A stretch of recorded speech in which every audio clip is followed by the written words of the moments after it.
Hello again, Tim. Can you hear me? Hi, Lily. Just got on. Yes. Thank you. That Great. first call was great. Thank you very much. Thank you. It was my pleasure. You did. Amber, you are with CMLC, correct? That is correct. All right. So I'll go down the introductions, but I think at this point we have about 26 students. So what's happening in mid-July, we're bringing about 150 students, University of Calgary, and we call it X Culture. And as part of the week-long activities, a third of the students have been assigned different challenge companies. So on this call are about 50 students forming 10 teams that are working on a project related to your organization. And they've been working on it for about 3 weeks. We ask them to submit questions. I have a chance to talk to you. And as you look around, the folks on the panel here are Ernesto Tavoletti, is from Italy. He's been involved with X Culture for many years. Actually, physically now in Copenhagen at a meeting, but joining us today. Also, we have Leighton Wilkes. Leighton is from the University of Calgary. He is the host for this. He's been working with your organization to get everything put together. And then on the phone are folks from all over. I was just starting, Amber, if you could correct me when I go wrong, which will probably be quickly, but to the students, so we have something called the East Victoria Park area of Calgary, which as I understood was maybe a little older, a little run down, and the city said we want to renovate that and make it a more vibrant place, maybe attract people to live there, stay after work, eat, have a good time. And some of that work has been done now. Oops, within that East Victoria Park is an area called the Rivers District, which was the entertainment or envisioned to be the entertainment and cultural center. That's the focus of the particular challenge we're doing. Okay. But Amber, you could start off with telling the students who you are, what your responsibility is there, and then we'll start talking about it. Yeah, absolutely. So hi, Amber Osen-Allman. I'm the Senior Land Development Manager with Calgary Municipal Land Corporation. One of my big roles with this area, it's a 286-acre site, is to lead the vision and the master plan vision for the entire area. And a big portion of that is understanding, of course, the existing conditions, but a lot of the key stakeholders in the area and some of their visions and ambitions. And the biggest portion of all of that was, of course, Calgary Stampede, who owns and leases the majority of the land in the area. Amber, can you say anything about again, maybe I may have confused it, East Victoria Park and Rivers District? So what's the big thing and what particular students working on with the Rivers District? How big is that and what kind of things envision them? Yeah, it is a little bit confusing. I see Kate did send the master plan link over, and if you are able to flip to it, somewhere it's in the beginning, let's say page 30-ish, there's a really good map that identifies what the Rivers District is, which is 504 acres, which includes the East Village on the north side and runs all the way down south towards East Victoria Park. We call it the Rivers District Master Plan, but what that really does, or what that true boundary is East Victoria Park, which is 286 acres. So that is south of 9th Avenue and east of 1st Street, southeast, bounded by the Elbow River. So there's a separate master plan for the Rivers District. Okay, so for the students, again, it takes a little bit of research to dig through the documents, but there is a master plan for the Rivers District. You'd ask about the size and some other things. You should be able to find that there, but we'll also try to bring it out through the questions. Amber, can you talk about the city's vision for the Rivers District, what they're trying to do? Yeah, absolutely. The biggest portion of the vision is that it's the culture and entertainment district for Calgary. So we want to provide strong connections to and through the communities. That means for active modes, pedestrians, cyclists, and also for transit and transportation. Light rail transit is a big portion of all this. We want to make sure it's vibrant, so we want people to be able to feel like they can walk there from 8 a.m. to 8 p.m. at any point in time and have people on the street and for it to be full of life and activity. I think another big portion we talk about in the plan is it to be authentic. And so what that really means is tying into a lot of the history of the site. what happened before CMLC, what was happening there before CMLC became involved, and really honoring some of the authenticity of the area. So there's, for example, the warehouse district. Those of you from other countries would laugh. We pride ourselves in the 100-year-old buildings and celebrate them and preserve them, and they are our version of old. There's also, you know, celebrating all the work that had happened prior to us with Calgary Stampede, and when did they come on board, and what did that look like? And so just, and then even prior to that, prior to European contact, of course, we have our Indigenous partners, Treaty 7, and what did the land mean to them prior to CMLC and, again, European contact. So again, talking to students directly, there's several questions about the plans, and in particular about the financial aspects of it. So none of us are expecting to be financial experts and to come up with exact cost of your recommendations. But if you can talk about your assumptions behind things, if you could put any kind of numbers to it, is helpful. I mean, the ideas are really what we're trying to get.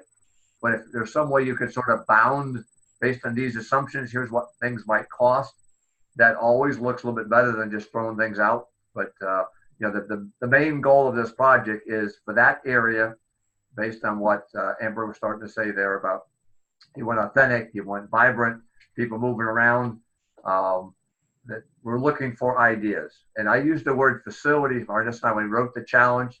I mean, there could be a building. At one point we're kicking around a hotel, so there could be a building, there could be several different buildings, it could be a lot of different things. So creativity, outside the box thinking is far more important than trying to guess what we meant by a facility. And Amber, for yourself, we're going to bring about 150 students in town. They're from about 42 different countries. So you'll get a diversity of viewpoints, and many of these folks have lived 3 and 4 different places. Great. You know, it's funny what you said about the buildings, because last year when we were at Ernesto's place in Macerata, Italy, we had a dinner in a museum that was what, 600, 800 years old, something like that, Ernesto? It is more or less 500 years old, yes. So every place we walked, Amber, like things were really, really old. As being from the U.S., it's hard to conceive of that one. I'm looking at something that's 20 years old, 30 years old.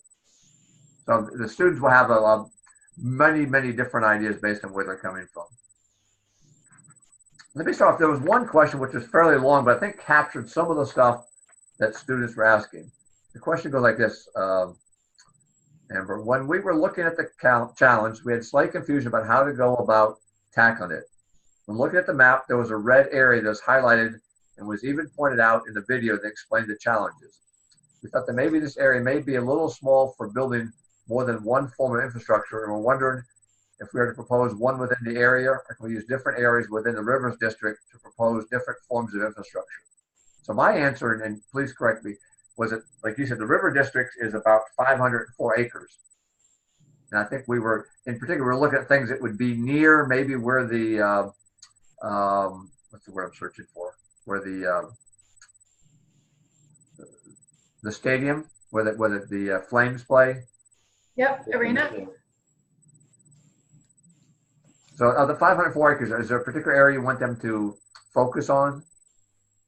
Yeah, the site that I believe was shared with you, it's about 8,000, I think, and 46 square meters in size.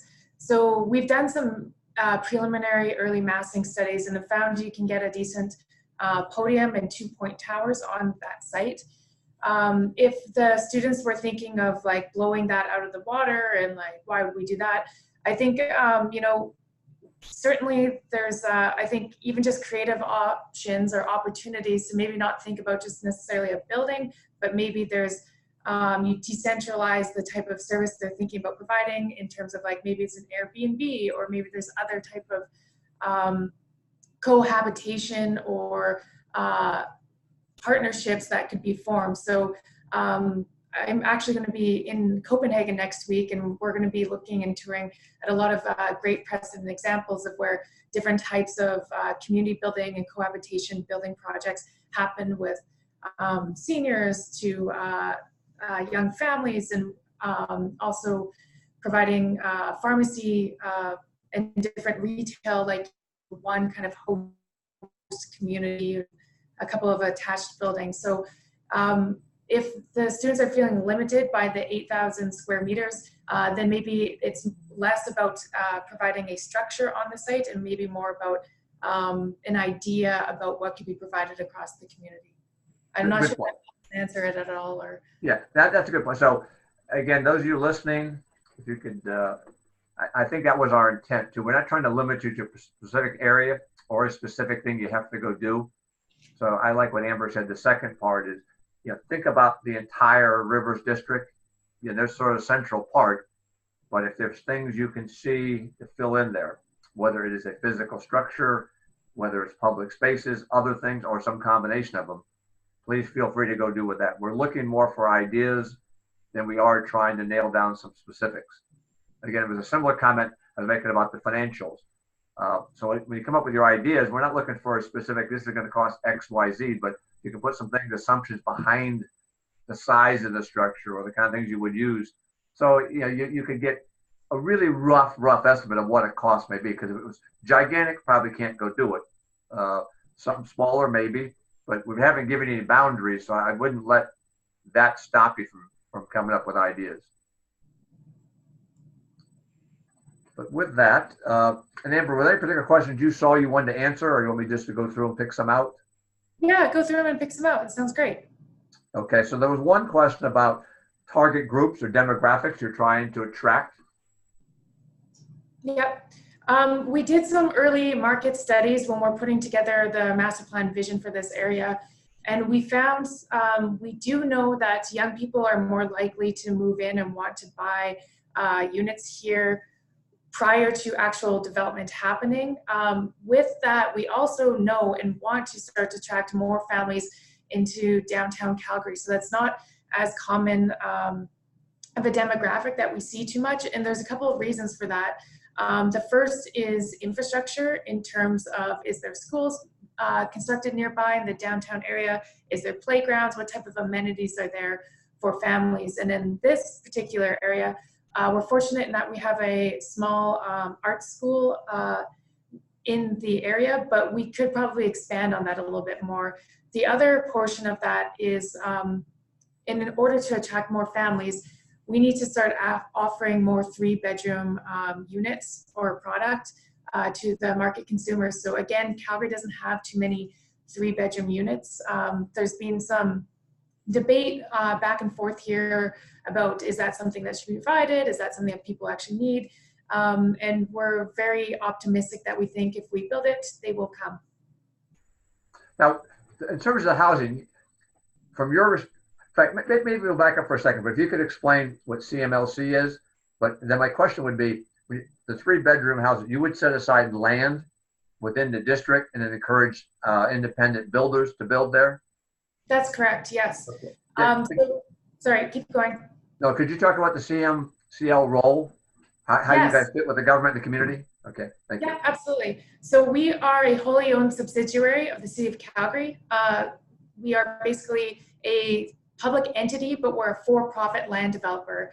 And so what that means is we we purchase land from the City of Calgary or from private landowners, and then we add value to it by either doing utility upgrades, amenity upgrades, creating a master plan vision, and then we sell it back to our development partners. When we sell the land, we often ask that the new builder that's coming on board meets a certain amount of criteria in order to meet our master plan vision. So in this example, we could, if we really want to push 3-bedroom units, we could ask for the future buyer to make sure that they provide a portion of their product offerings as 3-bedroom units. Okay. And also controlled by who you sell it to then too, right? Yep. Okay. So again, to the students, you're sort of in Amber's role, that you've got this big piece of land, the city's helping you develop this master plan and giving you a staff there that you may have seen us talk about the way they have a very unique levy. But you're now trying to figure out, if given what they're trying to do with this, who do you have to attract to make this into the kind of community that Calgary wants it to be? All right, so And then there was the next question I saw here. Oh, yeah, Amber. So there was a question about building codes, laws, zoning things, anything like that that would affect their thinking here, things that couldn't be there or that can be there. Yeah, we're fortunate that this area is actually quite flexible in terms of zoning. The biggest limitations, I would say, is what we call floor area ratio. And what that is it's a density metric that informs how you can mass a building. Without getting into the details of it, I would, if the students don't know what floor area ratio is, I'd suggest looking it up online, and you can even just Google image it, and some Google images explain it quite easily. But the maximum floor area ratio for the majority of the lands here, north of 12th Ave and west of 1st Street Southeast, is 5 FAR, floor area ratio. And so that will really inform what type of massing you can have on the site. The other piece I would say is, as you look at parcels closer to the Elbow River, we have some shadowing restrictions. So you can't have a very tall point tower that shadows and impacts the biodiversity of the river. So those would be the two major ones that I think would have a large impact on buildings. Yeah. And if the shadow, basically, if it's too high, then you can't see the river or the other things back there. Is that one's about? Sorry, say that again. If it's it's the shadowing restriction you're talking about. That's if the building is too high or too wide, it blocks out the views. Yeah, it blocks. It creates shadows onto the Elbow River.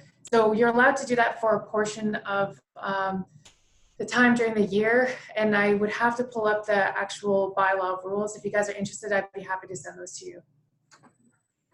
Yeah, these are business students, and Okay. while they're all smarter than me, none of us know much about real estate. So it's possible many of our ideas may violate some of the restrictions, but at least we know which ones are there, and we'll try to do our best on it. Okay. All right. Oh yeah, I guess the other one. Can you describe what's that now? Is it like there's a library, if I understand, nearby that was just built, and there's the entertainment facility for the sports teams? Yeah, absolutely. So give you some context, the major amenities nearby. Is that what you're asking? Yeah, yes. Absolutely. So in the East Village, just north of this community, is the new Central Library, and I highly suggest students look that up and take a look at that. It was featured in New York Times, one of the top places to visit this year. It was featured in Architectural Digest as one of the most exciting buildings to be constructed and open in 2018.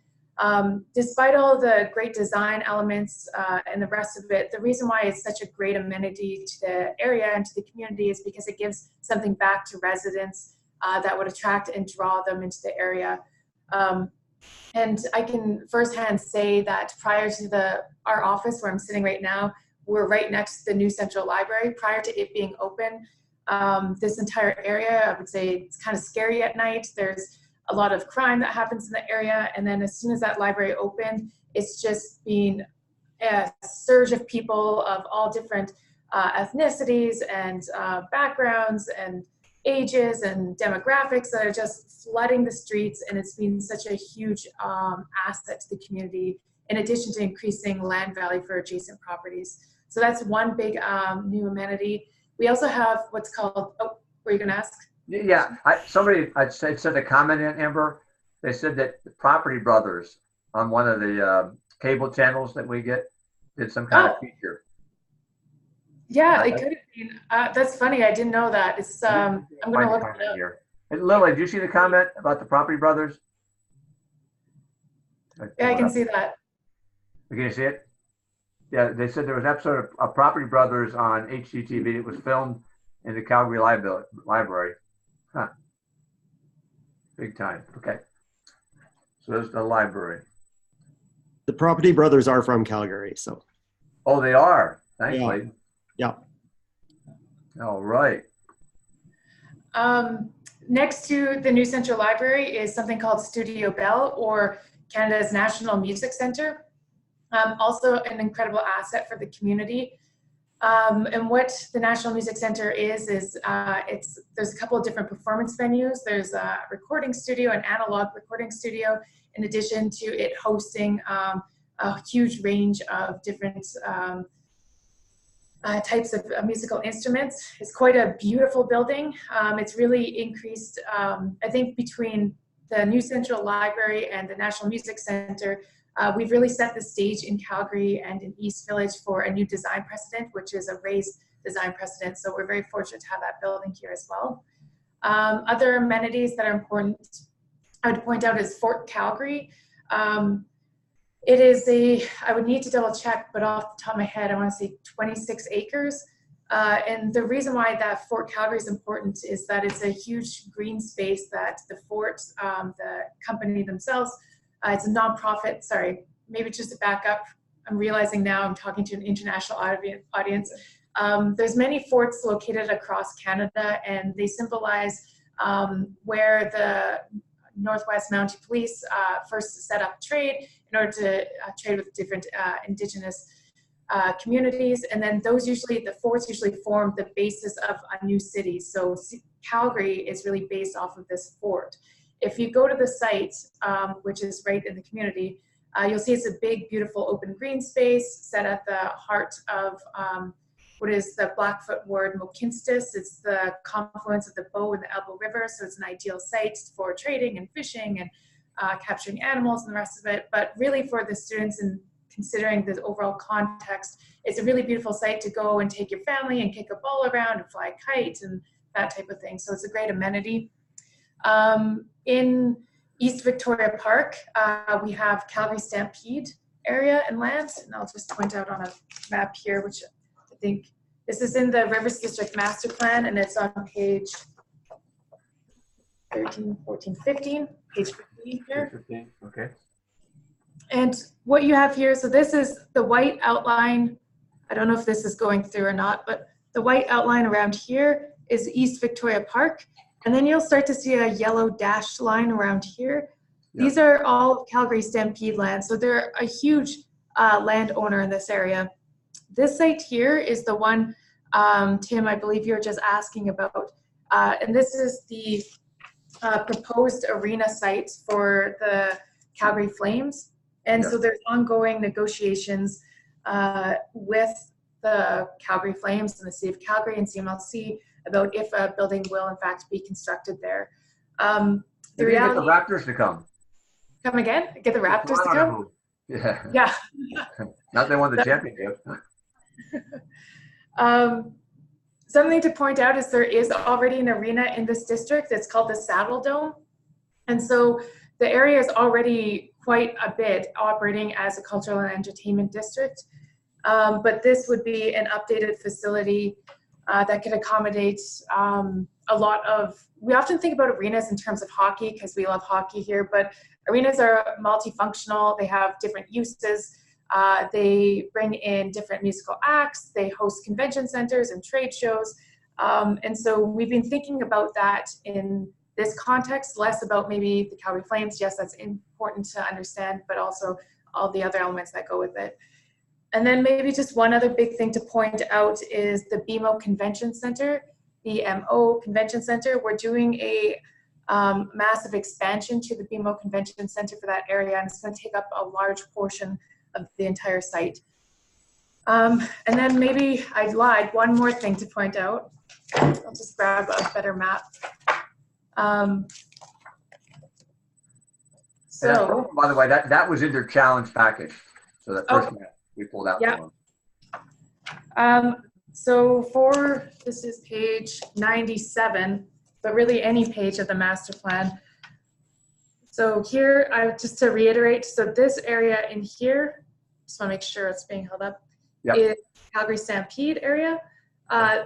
This area right here, the blocks between 12th Ave and 14th Ave and 4th and 5th Street here were the ones that were being considered for the arena.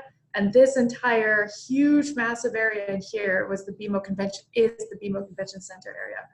The other big portion of all of this that we are constructing and we think is really vital to make a cultural and entertainment district is 4th Street here from 12th Ave to 17th Ave. and what we're calling Stampede Trail. If you open up the master plan, you'll see there's a whole section on explaining what Stampede Trail is. But really, it's intended to be what we call a pedestrian mall or pedestrian-only walkway, where people spill onto the street after they exit a music show or an event or a sporting event, and they can go have coffee on the street or a beer or whatever the case is, and they meander along and walk and make their way to, let's say, the light rail transit stations, or help exit their way into the rest of the community. So it's a bit of a dump space for people, but it's also an opportunity to really create a great retail commercial street. And for the students to try to then clarify the challenge, and we agree, this one's a little bit harder than the other ones. Amber, we're working with the airport in one challenge, and Lake Louise ski resort with the other one. So the students understand those two pretty easily. In terms of your challenge students, what I'd say is what Amber pointed out, there's a bunch of things in that area already. There's an arena, there's the library, there's the fort, open spaces and things. So we're looking at what other things would go in there to continue bringing the kind of folks in and the activities that they were talking about. So they're looking at younger people, families, urban, vibrant, walkable, authentic experience. So again, the word, don't get too hung up in the word facilities. It's just given these other things are there, and some might be are being expanded, some might be renovated. What else would go along with that to fill this area out, to pull in the kind of people that they're trying to get? And again, we're asking you to go to your communities that you live in or where you have lived. Where have you seen these kind of activities? And it's interesting. Is it Amsterdam? I mean, Copenhagen, Amber. I just spent last week there and this past week in Stockholm. And when you go to different places, you really see some much unique things that you're not used to seeing. So we're asking the students to bring their experience and their knowledge, not as real estate developers, but just as people, and bring the ideas to you. And say, how about this? How about that? And be way outside the box. And many of them may not be feasible, too big, violate a regulation.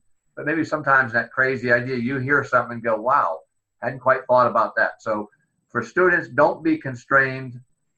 Don't, be concerned you'll do the wrong thing. Just, given what's in that area, what's going on, what do you think would add to it to bring this up? And Leilani, do you want to say something? Yeah, I do. So hi, Amber. I'm Leilani Bamanis. I'm conference chair. And I'm sorry I was a little late. I was on a conference call with somebody else.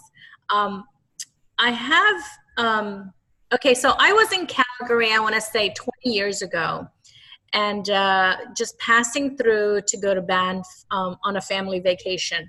And then I was there again just a few weeks back doing the familiarization tour for this conference. And the stark difference of my experience from 20 years ago to today was like, it felt like it was a completely different place. So congratulations on making it a very savvy, young, cosmopolitan town.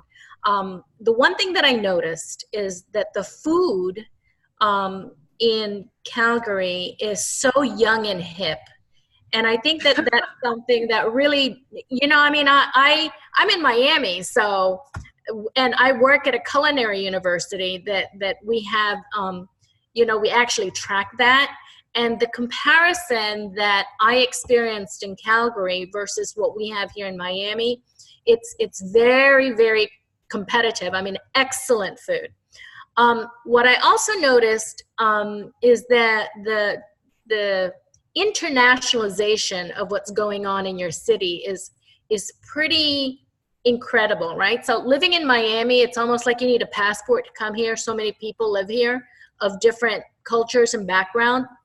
But it almost feels like that also in Calgary, given that it's a small town.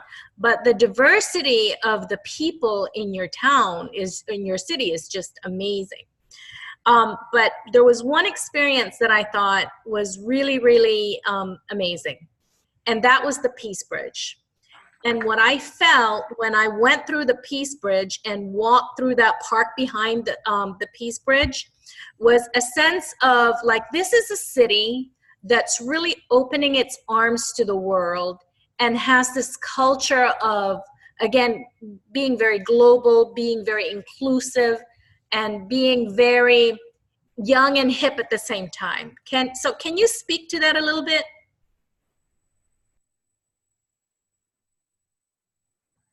There we go. Sorry, I was just unmuting. Can I speak to Calgary being young and hip and inclusive? I would love to. It's so refreshing to hear that, because I think we often get criticized quite a bit as a city because we're known as an oil city, and you know, our neighbors to the west of us, British Columbia, is where I'm from, quite critique us quite a bit of like not being the, you know, the metropolitan cool chic city that you get from like a Berlin or Montreal or Toronto or Vancouver or whatever. And so to have that type of feedback is like eye-opening to me, and very very exciting to hear. It's funny you also mentioned the Peace Bridge and walking through that area, because I noticed on the list of questions, one of them was, has there been failed projects in Calgary, and what are some of the controversial projects? And actually the Peace Bridge was one of them. It was one of the first times that the city of Calgary invested in design. What's the name of the architect again? Calatrava, big, well-known architect who does beautiful work. And people lost their minds, like, it's a finger trap, it's too much money, we don't like it. And now it's like the #1 photographed area where people get their grad photos and wedding photos and the rest of it, and truly like a place-making tool. And I think it opened maybe 10 years ago or so, yeah, about then. And I think it's really set the precedent for the design standard of like, we can do better in Calgary. It doesn't just have to be beige buildings and, you know, I don't know, some glass. Like, we can push the limits on that a lot more. And I think the city itself, as a corporation, city of Calgary, when they invested in that, they set a design precedent to say, we believe in great design. And when we opened the new central library, even our mayor, just to answer your question a little bit further, I think he's been a big leader in a lot of that. We had this beautiful opening for the library last year, and he said, beautiful places should be for everybody, and that's what this institution does, the library. It's a beautiful place for everybody, and it's meant to inspire everybody. And I think, I mean, I've heard multiple people reiterate that since, and I think that's something that's really resonating with a lot of people here. You guys may or may not be aware, Calgary's been going through an economic downturn the last, I don't know, I want to say 3 years or so. And with that, we used to be so reliant on oil, and that's how a lot of people made their money here, or their family members, or whatever way. And we've been doing a big shift, a cultural shift, in terms of we can't be reliant on that. So how else can we make money? And so you see microbreweries starting. That's a huge thing here. So a lot of people have been brewing beer in their basement, and we had some beer relaxation rules through the province to really help support some of those small businesses. And I think I raised that because you talk about young demographics. I think there's a big shift towards what was the old way of Calgary, which was oil, oil, oil, and then the new way of Calgary, which is great design. Let's do some really cool stuff. Let's do a lot of weird different events. I think Calgary's a place where if you want to be successful, you can come in and I think throw your idea down, work hard, and you probably will be successful. It's a pretty accepting community. We're very entrepreneurial. We have some of the lowest demographics, or youngest demographics, and highest number of entrepreneurs out of all of Canada.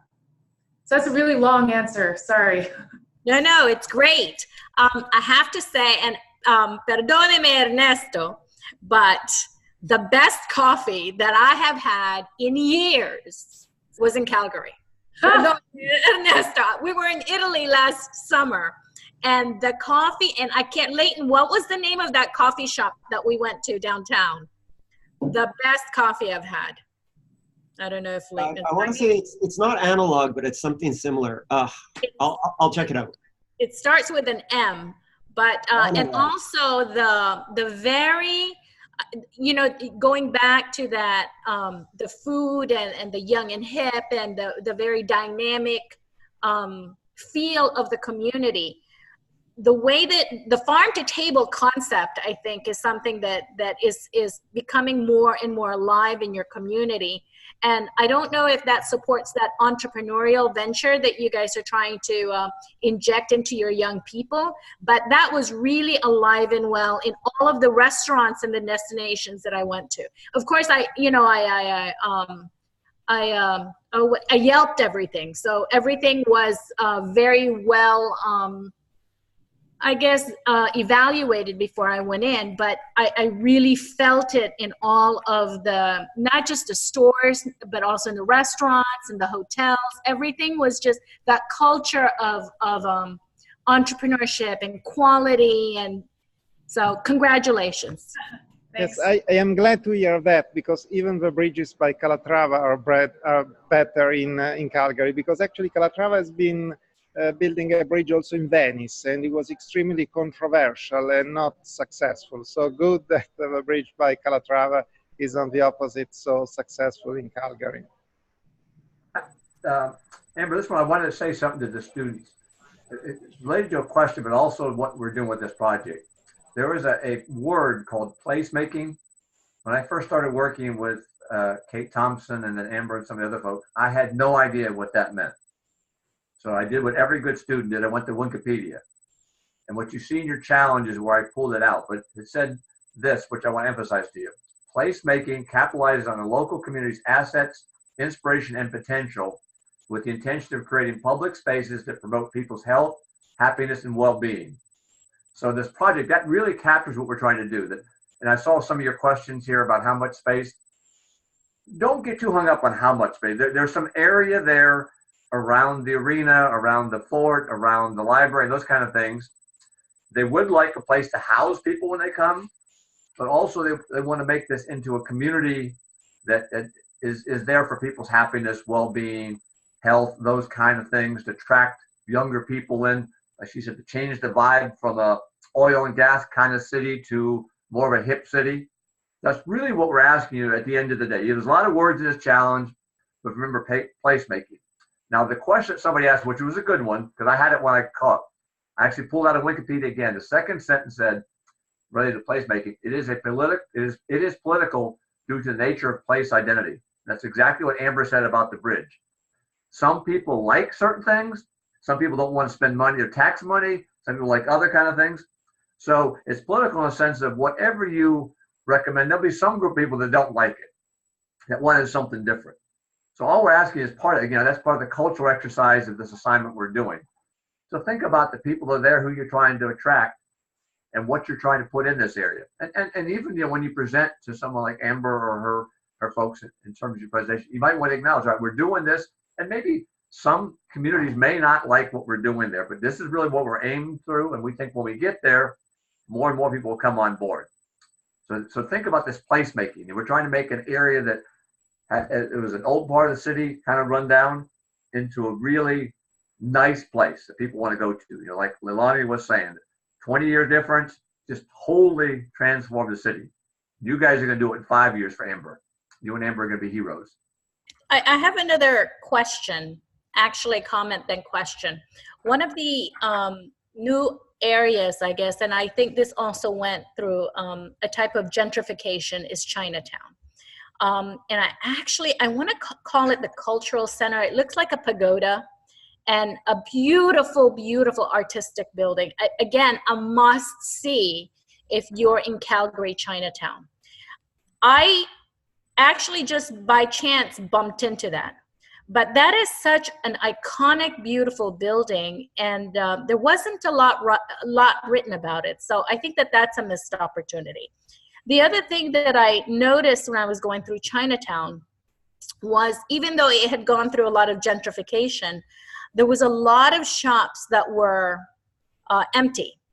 So now the question is, do you anticipate that there's going to be that type of transition from, a very low population in the beginning, but potentially growing? And in what kind of time frame do you anticipate that completion to happen? What I kind of felt when I was in Chinatown was that a lot of those buildings were actually empty for a long time, and what is going to happen to that community if that continues to be low income generating. Yeah, that's a really interesting question. I appreciate you bringing that up because we often talk a lot to students, and we have people from around the world that'll come and do tours of East Village, and we often don't talk about Chinatown. A couple of reasons. One, we haven't invested. Our boundary and area covers just a portion of Chinatown, but it's also a very important portion, and we haven't put a lot of our infrastructure investment and focus on that area. It's been more on the east side or east of that area, just simply due to the utility upgrades that need to happen. So I'm afraid I don't have too many answers for you on that. I would comment, though, you pointed out that a lot of the buildings are empty in that area. And it's interesting because that's something we've, especially because it's also, again, to say prime real estate, it's beautiful. Again, the cultural center that you pointed out, amazing. There's so many great photos that I've been taking of it. And it's located right on the Bow River. And we think about that in terms of how do we activate these really key pieces of infrastructure and buildings adjacent to an amenity like the Bow River, and thinking about Chinatown and even moving a little bit further west into Eau Claire. There's actually quite a number of buildings along there, along the riverfront, that actually are very rarely active, and you don't ever see people out. And it's really curious to us about how do you have these prime buildings and beautiful real estate and nobody's there. And it's something we've been thinking about in terms of how we design what we call River Walk, which just starts at the edge of Chinatown, then continues over to East Village, and making sure that all of our facades and our building frontages push people out into the public realm, and that we're not privatizing that space, we're really giving it back to them. So I'm afraid to say I don't have a very good answer for you. I'm not as familiar with the demographics and the economics of Chinatown as it sounds like you are. I just, I actually put it as one of my my personal visits that day. I'm part Chinese, so of course I'm going to go see Chinatown. But that building, that pagoda building, that should be in Architectural Digest. I mean, the beauty of it, the way that it's designed, the significance of it in the community, and it was just, I thought, very, I guess, very low visibility on that building. Yeah, that's very fair. That's a very fair comment. And I think if you talk to our area councillor or politicians that are responsible, I think she would say the exact same thing. It is a huge amenity, though. I don't know a Calgarian that doesn't know about it. But to your point, I don't think the streets and the edges around it really help celebrate it and like shine a light towards it. So I think if there was a city investment, and again, this area is a little bit outside of our area of responsibility, that you really could draw and attract that. So even going back to what we did with our master plan, which is celebrating authenticity and building on a lot of existing infrastructure, I think to your point, there's a huge opportunity there. Yeah, I think it's being used as an old folks cultural center right now. Yeah, for this one though, Leilani, the Chinese place is outside the scope of what they're doing, just so students aren't get confused. Leighton, did you want to say something? So again, to the students, in our discussions for this challenge, what we heard from a couple folks in Amber's office was people come in, go to work, and then they leave the city at 6 o'clock. There's nobody there. These areas are run down, and they're trying to change that. And again, that's the thought process we want you going through. And sort of two things we're asking you to do. One is, given all these different buildings that are downtown and trying to attract people and open spaces, they do want to hold conventions and concerts and things that they may have people come in and stay. That's why we had the facility of the 600 rooms, which could be a hotel, could be Airbnb, could be all sorts of creative things, but also it contributes to that whole area.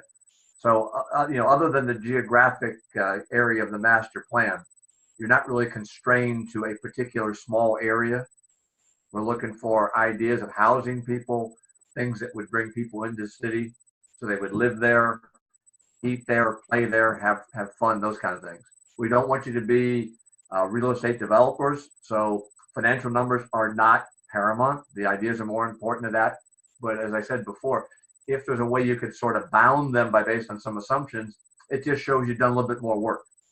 And we found time after time with these kind of projects that some teams spend a lot of time researching, have a really good grasp of what they're trying to do, have good recommendations, and take a little bit further and would add a piece that we wouldn't have thought about, which maybe in this case may be a financial estimate, or maybe they've gone to another city, seen what they've done and brought that over.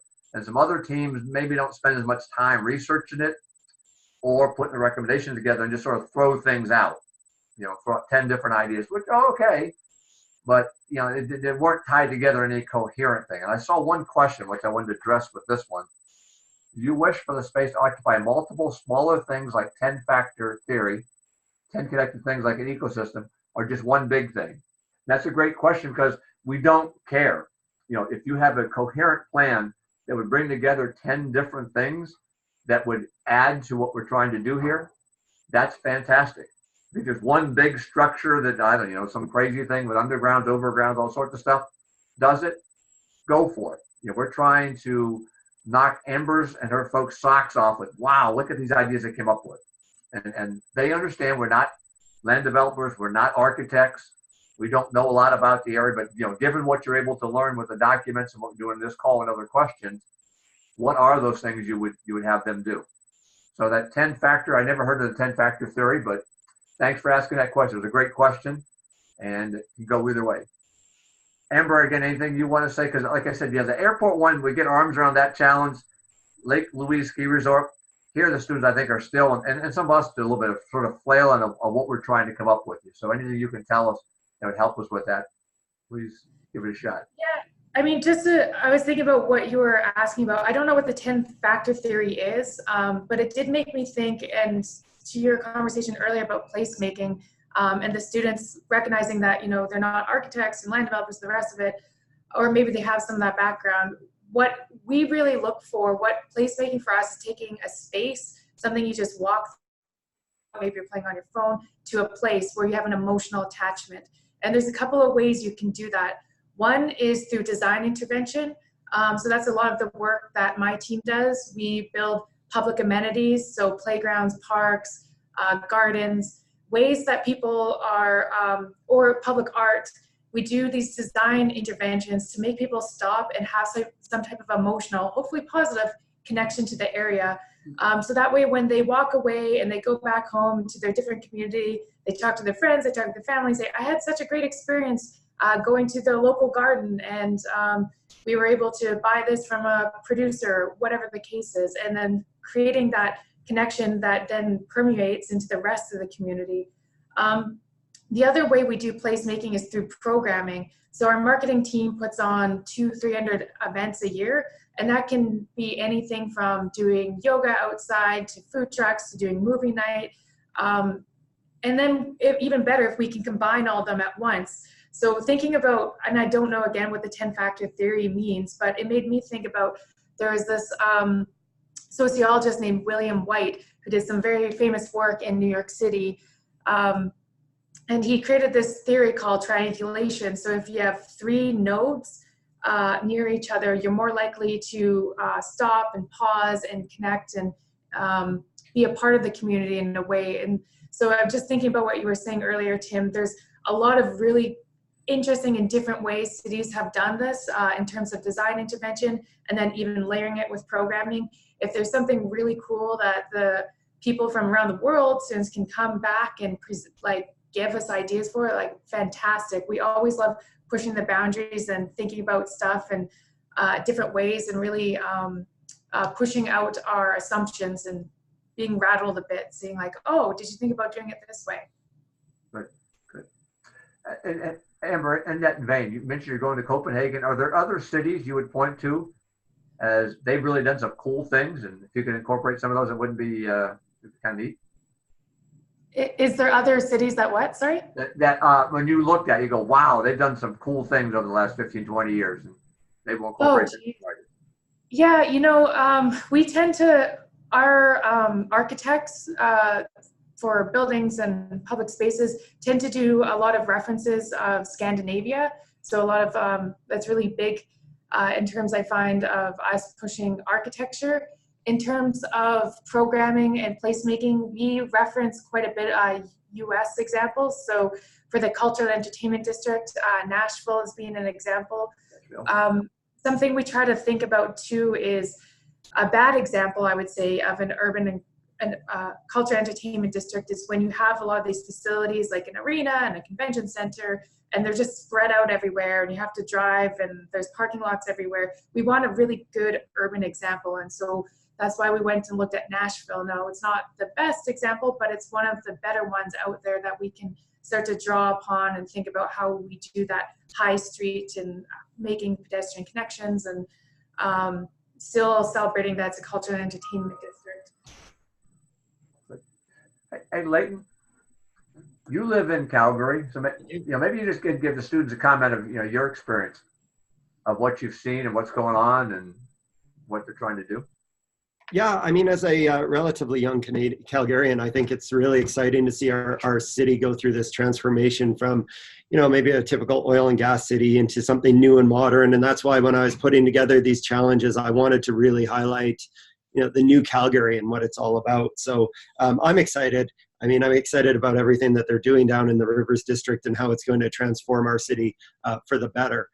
One question I was thinking, Amber, a lot of our participants are going to be coming from fairly hot climates.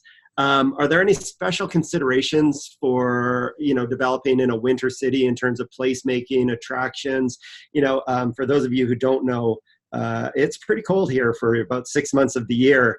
And sometimes that can maybe prevent people from enjoying outside space as much as in more temperate climates. So I don't know, Amber, is that something you guys take into account, and are there best practices?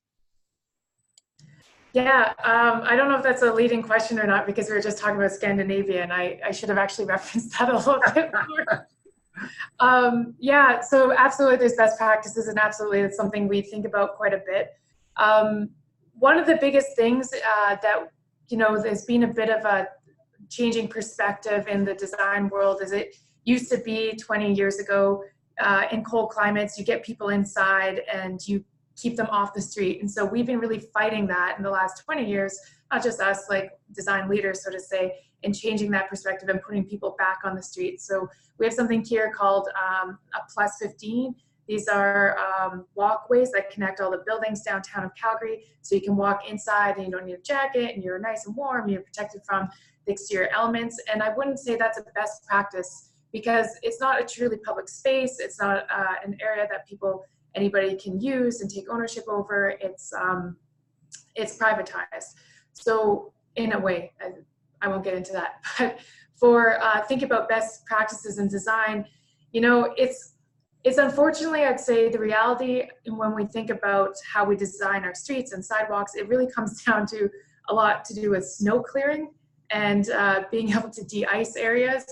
And then on top of that, also thinking about accessible design. So and maintenance in terms of also accessible design. So somebody in a wheelchair, they need to be able to move through a space or a park while there's, it's minus 20 Celsius, and there's 2 feet of snow and there's snow pileups.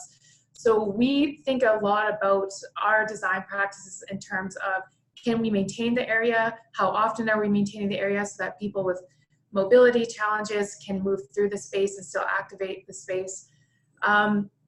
When it comes to things like, a big part of it, we're thinking back to Scandinavia, is putting in the infrastructure for cycling networks and making sure we're investing in good quality streets so that people don't want to be in their cars, doing warming huts and warming stations along the way. So it could be, fire, wood field or gas field, little warming huts where people stop and warm up before they continue. It could be thinking about how we design our transit stations and making sure there's wind shelter, protection and some type of overhang from snow. It could be anything down to how do you activate the street for retail and restaurants and making sure they, or encouraging them, I should say, to provide blankets and some type of awning for snow coverage or some type of heating device.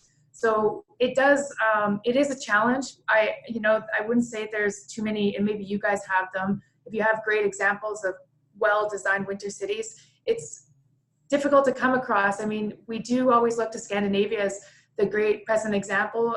Also, the reality is they're not, they don't receive as much snow as we do.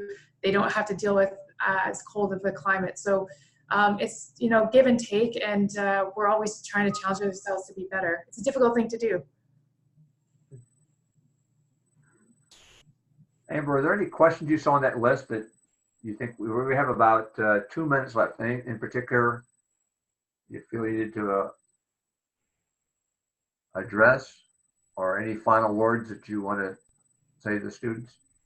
I don't think, nothing jumps out. The biggest one was I was thinking about the example of what hasn't been successful in Calgary, and that bridge, the Peace Bridge example, was one. Initially, there was resistance. And I think the other one, there was a really big controversial piece of public art called the Big Blue Ring. You can Google it if you want, Calgary Big Blue Ring. And people lost their minds over it because of the idea that public money would be spent on art, and people didn't understand what the Big Blue Ring symbolized.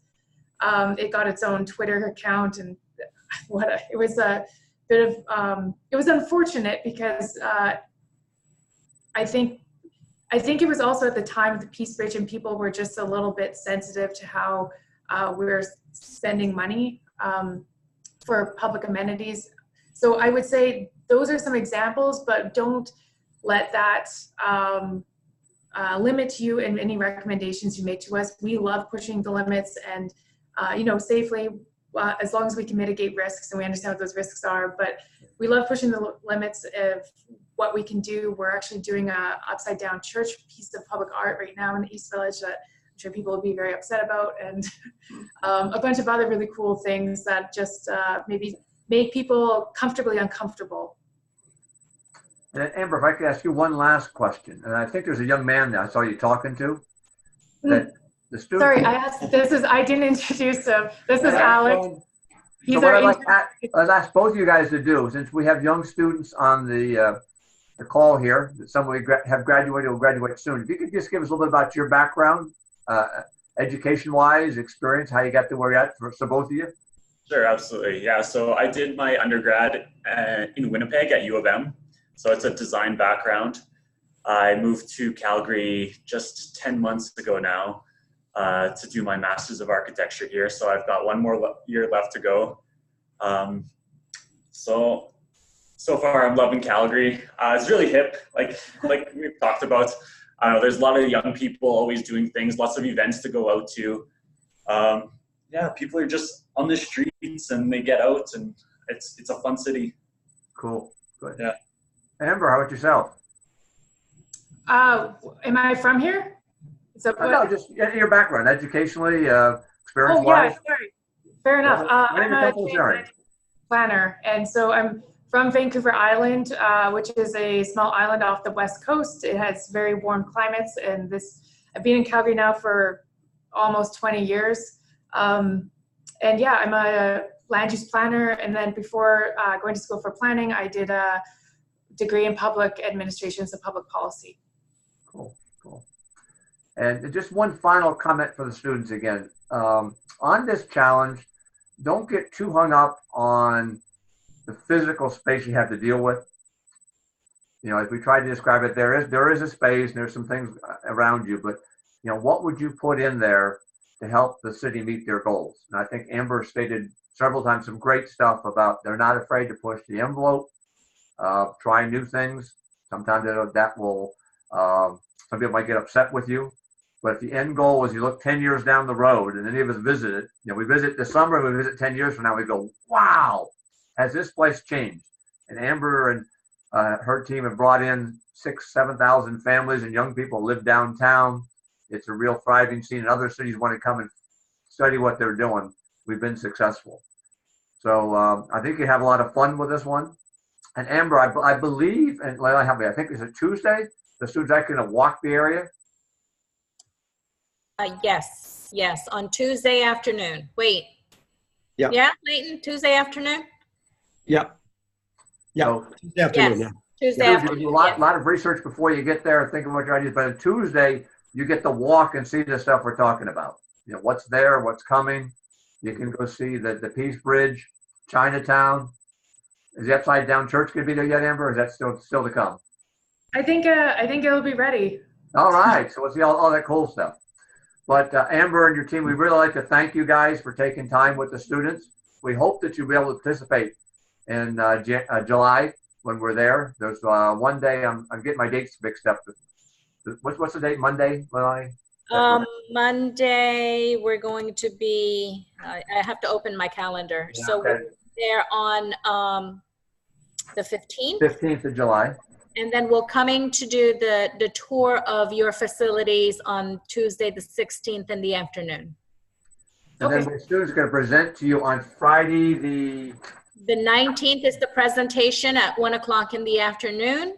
And then we hope that you can join us for the gala and award ceremony at the Petroleum Club on Friday evening. So gala, so you get to wear a gown or something.